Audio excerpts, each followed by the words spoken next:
Ambassador Lee Miho walked slowly through the long corridors of the space station called Harmony's Edge.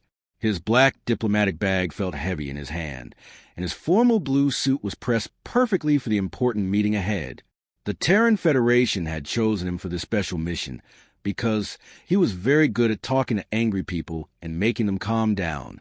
He had done this 3 times before with different alien races, and each time, nobody had a fight. The space station was big and round, floating in empty space between human territory and the area controlled by the Kethvar Dominion. It was supposed to be a safe place where different species could meet and talk without fighting. But today, something felt wrong to Miho. As he walked past shops and restaurants run by different alien species, he noticed that they were all looking at him in a strange way. A tall blue alien with 4 arms quickly stepped to the side when Miho approached, bowing his head low. A small green creature with big eyes saw him coming and immediately ran into a nearby store. Even the robot workers seemed to move more carefully around him. "This is very odd," Miho said quietly to himself. He had been to many space stations before, and aliens were usually curious about humans, not scared of them. He reached the diplomatic section of the station and pressed his hand against the scanner. The door opened with a soft hiss, and he walked into the waiting area. His assistant, Park Jaiwoo, was already there with a cup of coffee and a worried expression on his face. "Ambassador," Jaiwoo said, standing up quickly, "I am very glad you are here. Something strange is happening." "What do you mean?"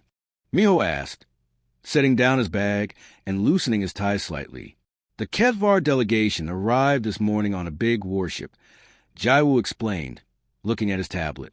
"But they have been acting very differently than we expected. Usually, when Kethvar come to negotiate, they are loud and aggressive. They make demands and threaten people. But today, they have been very quiet. They went straight to their rooms and have not come out." Miho frowned. The Kethvar were known throughout the galaxy as a warrior race. They have been taking over planets and space systems for the past 5 years, using their powerful military to scare other species into giving up without a fight. That was why Miho was here, to convince them to stop their expansion and agree to peaceful borders. "Maybe they are finally ready to have serious talks," Miho said, though he did not sound convinced. "There is something else," Jaiwoo continued, looking nervous. "I spoke with Captain Torres, the station commander. He said that as soon as the Kethvar heard that Earth was sending you specifically, they became very quiet and started asking strange questions." "What kind of questions?" "They want to know about your military rank and how many battles you had won. When Captain Torres explained that you are a diplomat, not a soldier, they seemed confused. They kept asking if Battle Speaker was your real title." Miho laughed softly. "Battle Speaker? I have never heard that term before. Did you tell them I am just a regular ambassador?" "I tried to," Jaiwoo said, "but they did not seem to believe it. They kept saying that humans only send their greatest warriors to important negotiations." Through the large window of the waiting room, Miho could see the Kethvar warship docked at the station. It was dark red and covered with sharp points, designed to look scary. But even from this distance, he could see that very few Kethvar were moving around outside their ship. Usually, warrior races like to show off their strength by having many soldiers visible. "Have you prepared the meeting room?" Miho asked. "Yes, sir. Everything is set up according to standard diplomatic protocol. Round table, neutral lighting, translation devices tested and ready." Miho nodded and picked up his bag again. He had handled difficult negotiations before. The secret was to be calm, confident, and respectful. Most conflicts happened because people were scared or angry, and a good diplomat could help them see that talking was better than fighting. As they walked toward the meeting room, they passed a group of alien traders from different species. Miho heard them talking in low voices. "The human battle speaker has arrived," one of them whispered. "I heard that his species never loses a war," said another. "They say he can kill with just his voice," added a third. Miho stopped walking and looked at Jaiwoo with confusion. Why do they all keep calling me a battle speaker? And where are they getting these strange ideas about humans? Jaiwoo shrugged. "I do not know, sir. But whatever they have heard, it has made everyone on the station very nervous about meeting you." As they reached the meeting room door, Miho straightened his tie and took a deep breath. He had no idea that on the other side of the station, the HFY delegation was preparing for what they believed would be their final battle against the most dangerous weapon in the human arsenal, a warrior so feared that his enemies surrendered just from hearing his name. The meeting room was perfectly prepared when Ambassador Lee Miho entered. The round white table sat in the center under soft yellow lights that were supposed to make everyone feel comfortable. 3 chairs waited on one side for the HFY delegation, and 1 chair on the other side for Miho. Park Jaiwoo sat at a smaller table nearby with his tablet and recording equipment. Miho checked his watch. The HFY were exactly on time, which was good. He stood up straight, smoothed down his dark blue suit jacket, and prepared to make a good first impression. In his mind, he went over the basic rules of good diplomacy. Be confident but not aggressive. Make eye contact to show honesty, speak clearly, and always offer a handshake to show friendship. The door opened with quiet sound, and 3 HFY walked into the room. Miho had seen pictures of their species before, but seeing them in person was different. They were about as tall as humans, but covered in dark green scales that looked like armor. Their heads were longer than human heads, with big yellow eyes and no hair. They moved in a careful way, like they were expecting danger. The one in front wore a red uniform with gold marks that showed he was important. The translation device in Miho's ear told him this was War Leader Vashk. Behind him came 2 other HFY in simpler uniforms. "Welcome to Harmony's Edge," Miho said with a big smile. He walked forward with confidence, the way he had been trained to do. In human culture, walking toward someone showed that you were friendly and not afraid. "I am Ambassador Lee Miho of the Terran Federation." He held out his right hand for a handshake, which was the normal way humans greeted each other. But War Leader Vash jumped backward like Miho had pulled out a weapon. The other 2 HFY made scared sounds and moved to stand behind their leader. "I look forward to our discussions today," Miho continued, still holding out his hand and not understanding why they seemed frightened. "I hope we can find a peaceful solution that works for everyone." But the HFY were not hearing friendship in his words. In their culture, walking directly towards someone was what predators did before they attacked. Holding out a hand with fingers spread looked like showing claws. And the confident way Miho smiled reminded them of how dangerous animals showed their teeth before biting. War Leader Vashk's translator worked both ways, so Miho could hear what he said next. We see you, great battle speaker of the humans. We did not expect you to be so bold." "Battle speaker?" Miho asked, lowering his hand since nobody wanted to shake it. "I think there has been a mistake with the translation. I am a diplomat, not a military person. My job is to talk, not fight." This made things much worse. To the HFY, this sounded like the most dangerous kind of psychological warfare. Here was obviously a powerful human warrior, but he was pretending to be just a talker. This meant he was so confident in his ability to destroy them that he was playing games with their minds.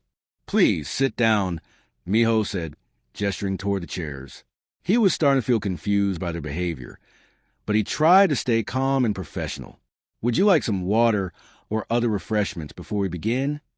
The 3 HFY looked at each other with their big yellow eyes. In their culture, offering food or drink to enemies before battle was something only the most honorable warriors did. It was a way of showing respect for brave opponents who were about to die. War Leader Vashk slowly moved toward his chair, but he kept his body low and his head down, like he was trying not to anger a dangerous animal. We are honored by your offer, battle speaker, but we need no refreshment before the negotiations." Miho sat down and opened his diplomatic folder. He pulled out some papers and spread them on the table. "Good. Now, I have some ideas about how our 2 peoples can work together instead of fighting. The Federation believes that cooperation is always better than conflict." He was getting excited about his ideas, the way he always did when he thought he could help solve a problem. He leaned forward in his chair and tapped the table with his finger to emphasize his point. "If we can agree on clear borders, both humans and HFY can trade and share knowledge. Everyone wins." But when Miho tapped the table, it made a loud sound in the quiet room. To the HFY, this looked like a display of incredible strength. They imagined that his finger could probably break through the table if he wanted to. War leader Vashk and his two companions immediately dropped down until their stomachs touched the floor, pressing themselves as low as possible. "Please do not destroy us yet, Mighty One," Vashk whispered. "We will listen to all your demands." Miho stared at the three aliens lying flat on the floor and had no idea what he'd done wrong. He had only been trying to be friendly and enthusiastic about making peace. But somehow, his normal diplomatic behavior had convinced the Kethvar that he was the most terrifying warrior they had ever met. Park Jaiwu looked up from his tablet with wide eyes, just as confused as his boss about what was happening in what was supposed to be a simple peace negotiation.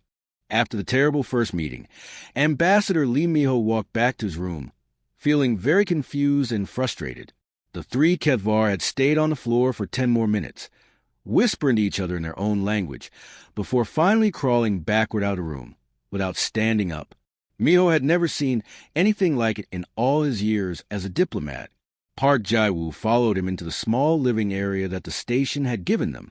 "Sir, what do you think went wrong? I have never seen aliens act like that before."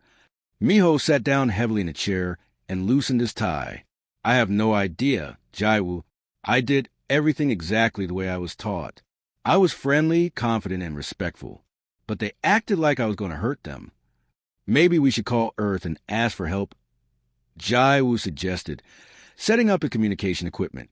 A few minutes later, the hologram of Kim Salmon appeared in their room. She was a cultural expert who worked for the Federation and knew more about alien species than almost anyone. Her image flickered slightly because of the long distance between the space station and Earth.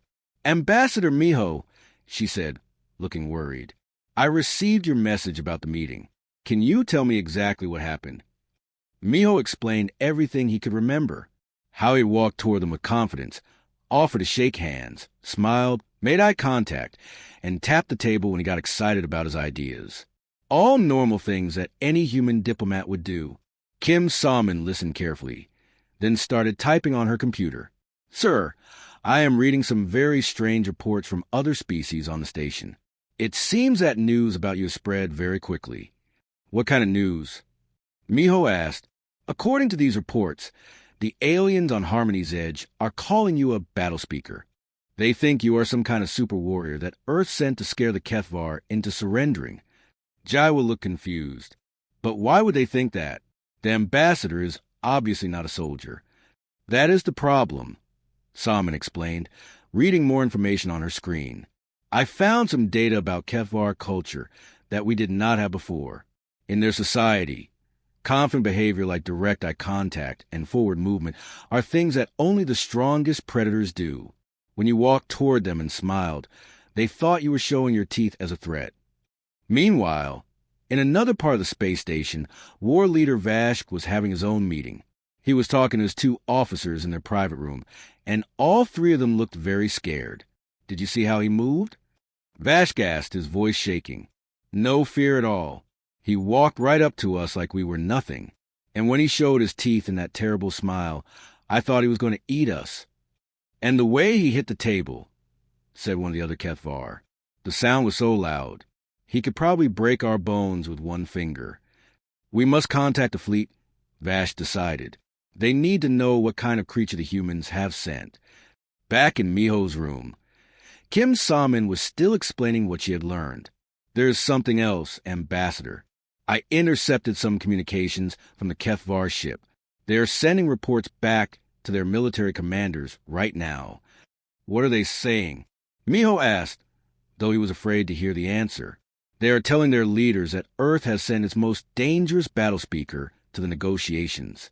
They say you demonstrated superhuman strength and psychological warfare techniques that they have never seen before." Miho put his head in his hands. "This is terrible. I was just trying to be polite and friendly.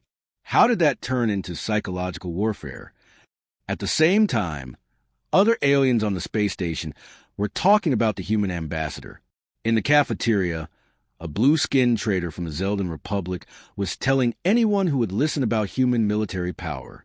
"I heard that human soldiers never retreat from any battle," the trader said to a group of other aliens. "They would rather die than give up. and their diplomats are chosen from their greatest warriors.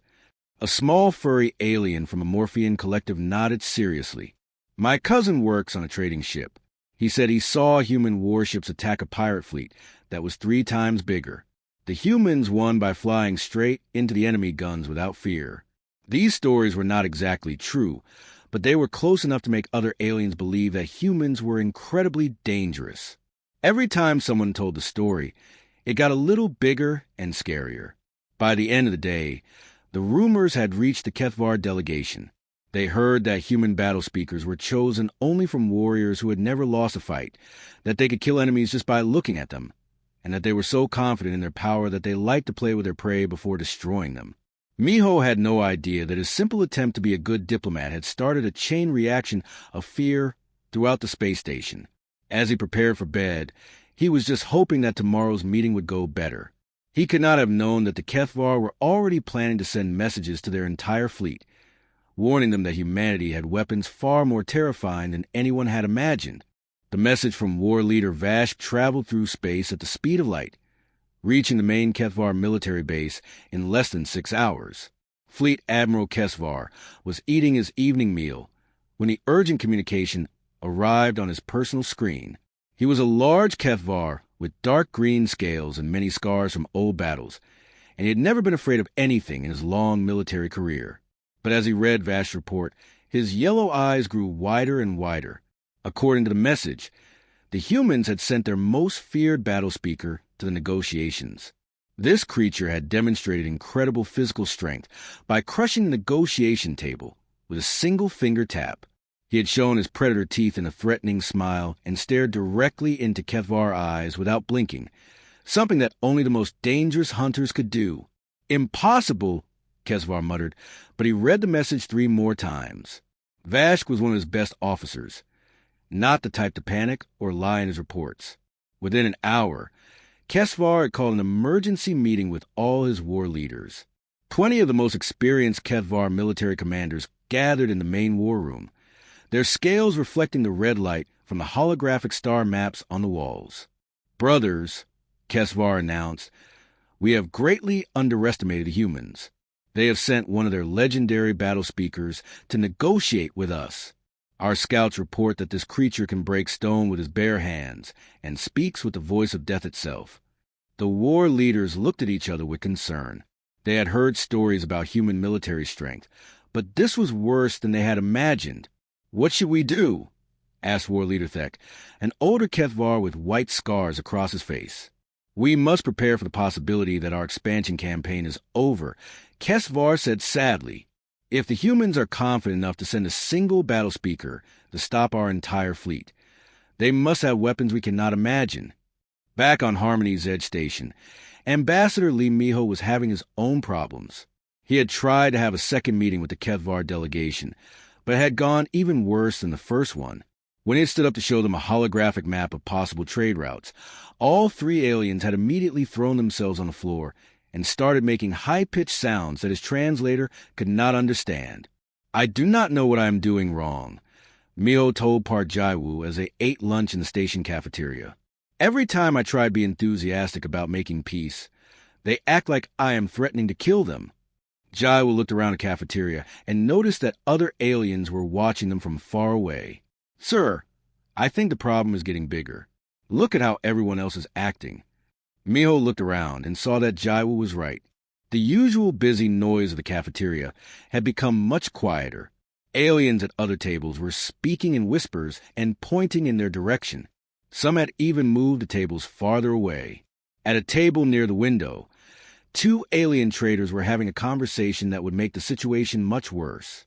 "I heard from a friend who works in station security," said a tall insect-like alien, "that the human battle speaker can kill people just by touching them. That is why he offered to shake hands with the Kethvar. He was showing them that he could end their lives whenever he wanted." "That makes sense," replied a round alien with purple skin. "My species has dealt with humans before. They are very strange. They never show fear, even when facing impossible odds. I heard that in their last war, human soldiers charged directly into enemy laser cannons because they thought it would be fun." This story was not true at all, but it sounded believable to aliens who did not understand human behavior. The purple alien continued, and their diplomats are even more dangerous than their soldiers. They say that human battle speakers are so good at psychological warfare that they can make entire armies surrender without firing a single shot. These conversations were happening all over the station, in the shops, the restaurants, the docking bays, and the maintenance areas. Aliens were sharing stories about human power and the terrifying battle speaker who had come to negotiate. Each time someone told a story, they added new details to make it more exciting. By the end of the day, the stories had grown into legends. Some aliens believed that Miho could read minds and see the future. Others thought that his formal blue suit was actually high-tech armor that made him bulletproof. A few even claimed that he was not really human at all, but some kind of war robot designed to look like a person. The worst part was that some of these stories were reaching the Kethvar delegation through the station's communication networks. War leader Vashk received reports that the human battle speaker was so confident in his abilities that he was walking around the station eating normal food and acting like a regular person, as if conquering the entire Kethvar dominion was just an easy job that he could finish in his spare time. Meanwhile, Miho was in his room practicing what he would say in the next meeting, completely unaware that his reputation as the galaxy's most feared warrior was spreading faster than he could ever imagine. Ambassador Lee Miho woke up on the third day, feeling determined to fix the terrible misunderstanding with the Kethvar delegation. He had spent most of the night thinking about different ways to show them that he was not dangerous, just a normal diplomat who wanted peace. Jai-Woo, he called his assistant, who was already awake and reading reports on his tablet. I have an idea. What if we try something completely different today? Park Jai-Woo looked up hopefully. What do you mean, sir? Food, Miho said with excitement. In all my years as a diplomat, sharing a meal has always helped people understand each other better. Food is something all species understand. It shows friendship and trust. Miho contacted the station's kitchen and asked them to prepare a traditional Korean meal. He chose simple dishes that would not seem strange to aliens: bulgogi beef, white rice, kimchi, and some fresh vegetables. He made sure everything was mild and not too spicy. This is perfect, Miho said as he and Jai-Woo set up the food on a side table in the meeting room. When they see that I want to share my culture's food with them, they will understand that I am not trying to hurt them. What Miho did not know was that in Kethvar culture, offering food to enemies before battle was a very special tradition. Only the greatest and most honorable warriors did this. It was a way of showing respect for brave opponents who were about to die in combat. The food was called the Feast of Ending, and it meant that the battle will begin soon. When war leader Vashk and his two officers entered the meeting room and saw the carefully prepared food, they stopped walking immediately. Vashk's yellow eyes grew very wide, and he started making a low humming sound that meant extreme fear in the Kethvar language. The battle speaker has prepared the Feast of Ending, he whispered to his companions. He honors us with the final meal before he destroys us. Miho saw their reaction and felt confused again, but he tried to stay positive. Please do not be afraid. This is just some food from my home planet Earth. I thought we could eat together and talk like friends. The word friends made things even worse. To the Kethvar, this sounded like the human was mocking them. Here was this terrible warrior, offering them their death meal, and then pretending that they were friends. It was the most sophisticated psychological torture they had ever experienced. Miho walked toward the food table, moving in his usual confident way. He picked up a pair of chopsticks and took a small piece of bulgogi. This is called bulgogi. It is beef cooked with soy sauce and vegetables. It is very popular in Korea. But the Kethvar saw something completely different. They watched as the battle speaker picked up two thin sticks that looked like weapons and used them to handle his food with perfect control. To them, this was a demonstration of incredible skill. If he could control tiny pieces of food with such precision, imagine what he could do to his enemies. Miho noticed that they still looked scared, so he decided to give them an encouraging speech. He stood up straight, the way he always did when he wanted to inspire people, and looked directly at them with sincere eyes. My friends, he began, his voice warm and confident, I want you to know that humans and Kethvar do not have to be enemies.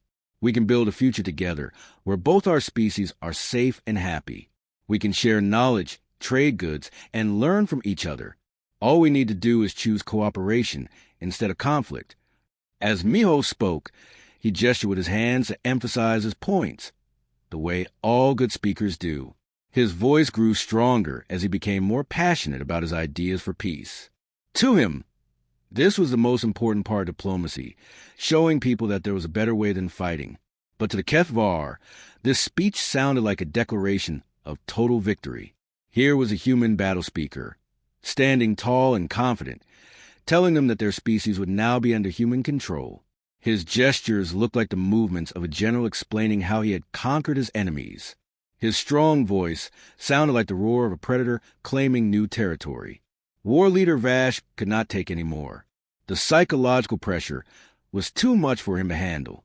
He dropped to the floor and pressed his face against the ground in the most submissive position his species knew. "We surrender," he cried out, his voice breaking with emotion. "The great battle speaker has defeated us. The HFY Dominion accepts human authority over all our territories and peoples." The other two HFY officers immediately did the same thing, pressing themselves flat against the floor and making sounds of complete submission. Miho stood frozen with a piece of bulgogi still held in his chopsticks, staring at the three aliens on the floor. His mouth was open in shock, and he could not understand what had just happened. He had only been trying to share lunch and talk about peace. Park Jaiwood dropped his tablet and stared with wide eyes. In less than 5 minutes, Ambassador Lee Miho had accidentally conquered an entire alien empire, simply by offering them food and giving a speech about friendship.